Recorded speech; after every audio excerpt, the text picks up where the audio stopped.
Hello student, welcome to my YouTube channel.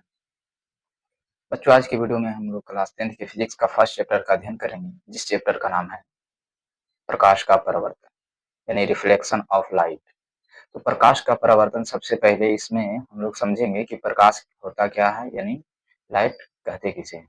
तो प्रकाश जो है ये एक प्रकार की क्या होती है, ऊर्जा होती है। और प्रकाश वह कारक है जिसकी सहायता से हम लोग क्या करते हैं, वस्तुओं को देखते हैं। यानी जिसकी सहायता से हम लोग वस्तु को देखते हैं उसी को हम लोग क्या कहते हैं, प्रकाश कहते हैं। अर्थात बिना प्रकाश के हम किसी वस्तु को नहीं देख सकते। और वास्तव में हम किसी वस्तु को तभी देखते हैं जब प्रकाश उस वस्तु से परावर्तित होकर हमारी आंखों तक पहुंचता है। और ये इस पॉइंट को याद रखिएगा कि प्रकाश जो है एक प्रकार की ऊर्जा है। और प्रकाश जो है हमेशा सीधी रेखा में गमन करती है। प्रकाश हमेशा सीधी रेखा में गमन करती है। तो ये जो प्रकाश होता है वो आता कहाँ से? तो ये प्रकाश किसी ना किसी वस्तु से निकलता है। तो यहाँ पे हम लोग समझते हैं प्रकाश स्रोत यानी लाइट सोर्सेस। लाइट सोर्सेस जो दिया हुआ है, लाइट सोर्सेस के बारे में समझते हैं, यानी प्रकाश स्रोत के बारे में। तो जो प्रकाश स्रोत है, तो जिस वस्तु से प्रकाश निकलता है उसे हम लोग क्या कहते हैं, प्रकाश स्रोत कहते हैं। जिस वस्तु से प्रकाश निकलता है उसे हम लोग क्या कहते हैं, प्रकाश स्रोत कहते हैं। प्रकाश स्रोत का एग्जाम्पल क्या होगा, तो जैसा कि आप यहाँ इमेज में देख रहे होंगे कि सूर्य, इससे भी प्रकाश निकलता है, इसलिए इसे भी प्रकाश का स्रोत कहा जाएगा। और यहाँ पे हो गया मोमबत्ती, क्या हो गया, मोमबत्ती हो गया।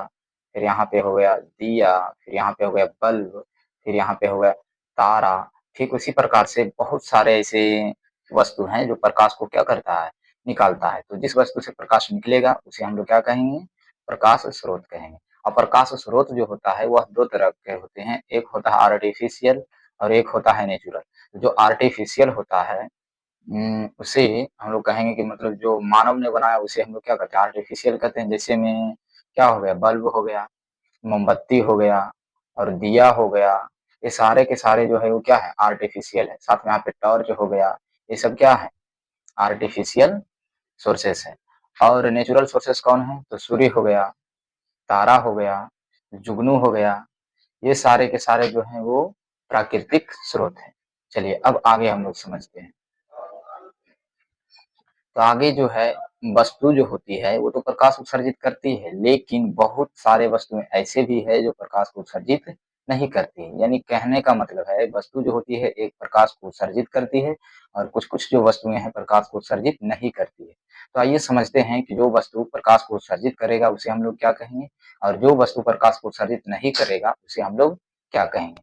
तो इसको समझने से पहले सबसे पहले हम लोग यह जानेंगे कि प्रदीप्त वस्तु किसे कहते हैं। तो यहाँ पे समझिए कि प्रदीप्त वस्तु हम लोग उसे कहेंगे, यानी जो वस्तु प्रकाश क्या करेगा, उत्सर्जित करेगा, उसे हम लोग क्या कहेंगे, प्रदीप्त वस्तु कहेंगे। और या तो प्रदीप्त की जगह हम लोग दीप्तिमान वस्तु भी कह सकते हैं। तो आइए इसका एग्जाम्पल अगर पूछेगा तो जैसे में सूर्य हो गया, जलती हुई मोमबत्ती हो गई, क्या क्या हो गया, सूर्य हो गया, जलती हुई मोमबत्ती हो गई, उसके बाद बल्ब हो गया, लालटेन हो गया, दिया हो गया, जुगनू हो गया। ये सारे के सारे जो है वो क्या है, प्रदीप्त वस्तुएं कहलाई, यानी लुमिनस ऑब्जेक्ट कहलाए। लुमिनस ऑब्जेक्ट इसलिए कहलाएंगे क्योंकि हम लोग लुमिनस ऑब्जेक्ट उसे कहते हैं जो प्रकाश को क्या करता है, उत्सर्जित करता है। और यहाँ पे इमेज में जितने भी सारे एग्जांपल्स दिए हैं ये सभी के सभी प्रकाश को क्या करते हैं, उत्सर्जित करते हैं। इसीलिए इन सभी वस्तुओं को क्या कहेंगे, प्रदीप्त वस्तुएं कहेंगे। क्या कहेंगे, प्रदीप्त वस्तुएं कहेंगे। अब आइए समझते हैं जो प्रकाश को उत्सर्जित नहीं करता उसे हम लोग क्या कहते हैं। तो जो प्रकाश को उत्सर्जित नहीं करता है उसे हम लोग अप्रदीप्त वस्तुएं कहते हैं। जैसे एग्जाम यहाँ पे समझ सकते हैं कि non luminous object, non luminous object. यहाँ पे समझिएगा कि जो वस्तु प्रकाश उत्सर्जित नहीं करती है उसे हम लोग क्या कहते हैं, अप्रदीप्त वस्तु कहते हैं। जैसे एग्जाम्पल में हो गया टेबल हो गया, कुर्सी हो गया। इसके अलावा टेबल कुर्सी के अलावा यहाँ पे हम क्या क्या बोल सकते हैं, यहाँ पे जैसे टेबल कुर्सी हो गया, जैसा कि आप यहाँ देख सकते हैं टेबल हो गया, कुर्सी हो गया, पत्थर हो गया, किताब हो गया। फिर मतलब यहाँ पे जो जो वस्तु दिख रहा है ये सब क्या है, प्रकाश को उत्सर्जित नहीं करता है। इसमें चंद्रमा भी शामिल है। चंद्रमा जो है एक अपराजित वस्तु है। क्यों? क्योंकि चंद्रमा का प्रकाश खुद का नहीं होता है, बल्कि वह तारों की चमक या सूरज की चमक से क्या होता है, चमकता है। यानी चंद्रमा जो है एक आईने की तरह होता है। तो चंद्रमा को हम लोग अपराजित वस्तु के अंतर्गत रखते हैं। चंद्रमा को हम लोग किसके अंतर्गत रखते हैं? अपरादित्य वस्तु के अंतर्गत रखते हैं। अब आइए हम लोग समझते हैं प्रकीर्णन यानी स्कैटरिंग, यानी प्रकीर्णन कहते किसे हैं? यहाँ पे समझिएगा, जो प्रकीर्णन है जिसे हम लोग स्कैटरिंग कहते हैं, तो प्रकाश जब सूक्ष्म कणों पर पड़ता है तो वे कण क्या करते हैं, उन पर पड़ने वाले प्रकाश की कुछ ऊर्जा को अवशोषित कर लेता है और फिर उसे चारों ओर विकृत करते हैं यानी फैला देते हैं। इस प्रक्रिया को ही हम लोग क्या कहते हैं? प्रकीर्णन कहते हैं। इस प्रक्रिया को क्या कहा जाता है? प्रकीर्णन कहा जाता है। तो याद रखिए, अगर कोई जैसे प्रकाश जब कोई सूक्ष्म कोई छोटा सा कण पे पड़ा, जैसा कि आप यहाँ पे देख सकते हो, कोई छोटा से कण पे पड़ा, ये जो कण है प्रकाश को क्या किया? प्रकाश को ऑब्जर्व किया, यानी प्रकाश की कुछ ऊर्जा को अवशोषित कर लिया और उसके बाद उसे चारों ओर फैला दिया। तो ये जो फैलाने की प्रक्रिया है, इसे ही हम लोग कहते हैं प्रकाश का प्रकीर्णन। इसे ही हम लोग क्या कहते हैं? प्रकाश का प्रकीर्णन कहते हैं। इसे ही हम लोग क्या कहते हैं? प्रकाश का प्रकीर्णन कहते हैं। चलिए अब यहाँ पे समझते हैं प्रकाश की किरण। प्रकाश की किरण यानी ray of light, ray of light. तो जो प्रकाश की किरण है यानी एक सरल रेखा पर चलने वाले प्रकाश को क्या कहेंगे? प्रकाश की किरण कहेंगे। जैसे प्रकाश जो है अगर एक सरल रेखा पर चलेगा तो इसे ही तो हम लोग क्या करें? किरण। जैसा कि आप यहाँ पे देख सकते हैं, ये जो दिख रहा है ये क्या है? प्रकाश की किरण है। देखिए एक सरल रेखा पर इस प्रकार से जा रहा है, यहाँ से इस प्रकार से जा रहा है, तो ये जो है ये क्या है? किरण है। क्या है? प्रकाश की किरण है। तो हम कह सकते हैं कि एक सरल रेखा पर चलने वाले प्रकाश को प्रकाश की किरण कहते हैं, प्रकाश की किरण कहते हैं। चलिए अब समझते हैं, अगर यही किरण जो है अधिक मात्रा में रहे, और वैसे भी प्रकाश की किरण जो होती है वो अकेले नहीं बल्कि बहुत सारे होते हैं। तो प्रकाश की किरण जब बहुत सारे होंगे तो उसे हम लोग क्या कहेंगे? प्रकाश की किरण पुंज कहेंगे। क्या कहेंगे? प्रकाश की किरण पुंज कहेंगे, यानी beam of light, beam of light कहेंगे। जैसे अगर कभी पूछ दिया जाए कि प्रकाश का किरण पुंज किसे कहते हैं, तो हम कह सकते हैं कि प्रकाश की किरणों के समूह को प्रकाश का क्या कहते हैं? किरण पुंज। प्रकाश की किरणों का जो समूह रहता है उसे ही हम लोग कहते हैं प्रकाश का किरण पुंज। अब प्रकाश का किरण पुंज जो होता है मुख्यतः कितने प्रकार के होते हैं? तो मुख्यतः 3 प्रकार के होते हैं। प्रकाश के किरण पुंज कितने प्रकार के होते हैं? तो 3 प्रकार के होते हैं। तो 3 प्रकार के कौन-कौन होते हैं? तो आइए हम लोग समझते हैं। जिसमें से पहला जो है अपसारी किरण पुंज है, दूसरा समानांतर किरण पुंज है और तीसरा जो है अभिसारी किरण पुंज है। यानी सबसे पहले हम लोग अपसारी किरण पुंज के बारे में पढ़ेंगे, यानी डाइवर्जिंग बीम के बारे में पढ़ेंगे। तो आइए समझते हैं कि अपसारी किरण पुंज क्या है। तो यहाँ पे देख सकते हैं इसका जो डेफिनेशन है कुछ इस प्रकार से है कि वैसा किरण पुंज जिसमें प्रकाश की किरणें एक बिंदु स्रोत से निकलकर फैलती चली जाती है, तो वैसे किरण पुंज को हम लोग क्या कहते हैं? अपसारी किरण पुंज कहते हैं। वैसे किरण पुंज को हम लोग क्या कहते हैं? अपसारी किरण पुंज कहते हैं। जैसे कि आप यहाँ पे देख सकते हैं, जैसे प्रकाश का यहाँ एक बिंदु है, इस बिंदु से प्रकाश की किरण जो है इस प्रकार से निकलकर क्या फैलती चली जाए, इस प्रकार से निकलकर फैलती चली जाए, तो ऐसे किरण पुंज को हम लोग क्या कहेंगे? ऐसे किरण पुंज को कौन सा किरण पुंज कहेंगे? तो ऐसे किरण पुंज को हम लोग अपसारी किरण पुंज कहेंगे। जैसे देखिए जो किरण है एक बिंदु से निकलकर क्या होते जा रहे हैं? फैलती चली जा रही है। इसे हम लोग अपसारी किरण पुंज यानी डाइवर्जिंग बीम कहेंगे। अब इसमें क्या होता है? डाइवर्जिंग बीम में यानी अपसारी किरण पुंज में प्रकाश की किरणों के बीच की दूरी बढ़ती है या घटती है? तो यहाँ पे प्रकाश की किरणों के बीच की दूरी जो है वो बढ़ती चली जाती है। प्रकाश की किरणों के बीच की दूरी क्या होती है? बढ़ती चली जाती है। चलिए अब आते हैं हम लोग समानांतर किरण पुंज में। तो आइए अब समझते हैं समानांतर किरण पुंज यानी पैरेलल बीम। तो समानांतर किरण पुंज कहते किसे हैं? तो यहाँ पे समझिएगा, समानांतर किरण पुंज यानी समानांतर किरण पुंज हम लोग उसे कहेंगे, यानी वैसा किरण पुंज जिसमें प्रकाश की किरणें एक दूसरे के क्या होती है? समानांतर होती है। जिसमें जो प्रकाश की किरणें होती है वो एक दूसरे के क्या होती है? समानांतर होती है। इसका एग्जाम्पल अगर देखें तो कुछ इस प्रकार से होगा, प्रकाश की किरण जो होगा इस प्रकार से एक दूसरे के क्या होगा? समानांतर होगा। प्रकाश की किरणें एक दूसरे के क्या होगा? समानांतर होगा इस प्रकार से। ये जो समानांतर है प्रकाश की किरण इस प्रकार से, इसे ही हम लोग कहते हैं समानांतर किरण पुंज। इसमें किरणों के बीच की दूरी अगर पूछे तो इसमें किरणों के बीच की दूरी जो होती है वो क्या होती है? इक्वल होती है, यानी समान होती है। आइए अब हम लोग समझते हैं अगले स्लाइड को, यानी अभिसारी किरण पुंज यानी कन्वर्जिंग बीम। ये कन्वर्जिंग बीम क्या होता है यानी किसे कहते हैं? तो वैसा किरण पुंज जिसमें यानी वैसा किरण पुंज जिसमें प्रकाश की किरणें एक बिंदु पर आकर मिलती है, एक बिंदु पर आकर मिलती है या तो मिलती हुई प्रतीत होती है, तो उसे हम लोग क्या कहते हैं? अभिसारी किरण पुंज कहते हैं।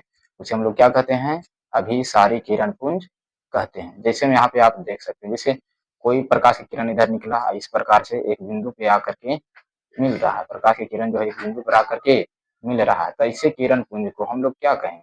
तो ऐसे किरण पुंज को हम लोग कहेंगे अभिसारी किरण पुंज यानी कन्वर्जिंग यानी कंजर्व हो रहा है, यानी एक जगह जमा हो रहा है। इसमें किरणों के बीच की जो दूरी होती है वो क्या होती है, घटते चली जाती है। जैसा कि आप यहाँ पे देख सकते हैं, यहाँ पे क्या हो रहा है, किरणों के बीच की जो दूरी है वो क्या होते जा रही है, घटते चली जा रही है। चलिए अब आगे हम लोग समझते हैं। तो आइए यहाँ पे समझते हैं। यहाँ पे हमने अपसारी किरण पुंज, समानांतर किरण पुंज और अभिसारी किरण पुंज के बारे में जाना। अब हम लोग समझेंगे पदार्थ। जनरली पदार्थ जो होता है, अगर प्रकाश के अनुसार देखा जाए तो 3 तरह के होते हैं। एक तो पदार्थ ऐसे होते हैं जिनसे प्रकाश आसानी से पार कर जाता है, और एक पदार्थ ऐसे होते हैं जिनसे प्रकाश आसानी से पार नहीं कर पाता, अर्थात मतलब कुछ ही भाग पार कर पाता है, और कुछ पदार्थ ऐसे होते हैं जिससे प्रकाश बिल्कुल भी पार नहीं कर पाता। तो आइए इसी बात को हम लोग समझते हैं। तो जिससे प्रकाश आसानी से पार कर जाता है उसे हम लोग क्या कहते हैं, पारदर्शी पदार्थ कहते हैं, यानी ट्रांसपेरेंट मीडियम कहते हैं। तो आइए इसका डिफिनीशन हम लोग देखते हैं। इसका जो डिफिनीशन है कुछ इस प्रकार से है कि वे पदार्थ जिनसे होकर प्रकाश आसानी से पार कर जाता है उसे हम लोग क्या कहते हैं, पारदर्शी पदार्थ कहते हैं। इसका एग्जाम्पल में क्या होगा, यानी जैसे में कांच हो गया, पानी हो गया, इस सब से प्रकाश जो है आसानी से पार कर जाएगा, इसीलिए इसे हम लोग कौन सा पदार्थ कहेंगे, इसे हम लोग पारदर्शी पदार्थ कहेंगे। जैसा कि आप यहाँ इमेज में भी देख सकते हैं, वाटर हो गया, ग्लास हो गया, ये सारे के सारे क्या है, पारदर्शी पदार्थ है। अब आइए हम लोग आगे समझते हैं। आगे है पारभासी पदार्थ, तो यानी ट्रांसलूसेंट मीडियम। ट्रांसलूसेंट मीडियम किसे कहते हैं, तो वे पदार्थ जो उन पर पड़ने वाले प्रकाश एक छोटे से भाग को ही अपने में से होकर जाने देता है, यानी जब प्रकाश उस पर पड़ता है तो उस पूरे प्रकाश को जाने नहीं देता है, बल्कि प्रकाश के एक छोटा सा भाग को ही जाने देता है। तो उसे हम लोग क्या कहते हैं, पारभासी पदार्थ कहते हैं। और ये जैसे में अगर पूछ दिया जाए पारभासी पदार्थ कौन कौन है, तो घिसा हुआ कांच हो गया, तेल लगा हुआ कागज हो गया, और फूला हुआ बैलून हो गया, दूध हो गया, रक्त हो गया, हमारी आंखों का पलक हो गया, हमारी त्वचा हो गई, यानी सारे के सारे क्या है, पारभासी पदार्थ है। और गंदा जल भी है जो है, गंदा जल वो भी क्या है, पारभासी पदार्थ ही है। चलिए अब हम लोग तीसरे पदार्थ के बारे में समझते हैं, यानी अपारदर्शी पदार्थ के बारे में। तो अपारदर्शी पदार्थ किसे कहते हैं, यानी ऑप्क्यू मीडियम यानी अपारदर्शी पदार्थ।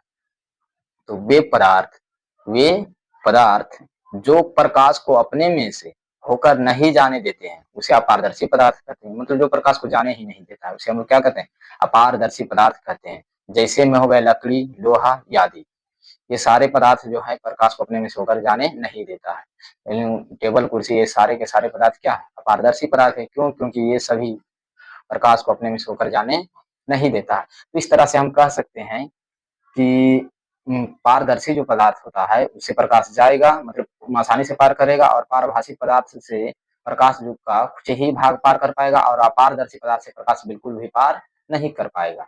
अब यहाँ पे याद समझिए कि हम लोगों ने इसके बारे में क्यों पढ़ा है। तो इसके बारे में हम लोग इसलिए पढ़ रहे हैं क्योंकि जब भी हम लोग प्रकाश का परावर्तन कराएंगे तो वहां पे हमें कौन से पदार्थ की आवश्यकता होगी, पारदर्शी पदार्थ की, या अपारदर्शी पदार्थ की, या पारभासी पदार्थ की।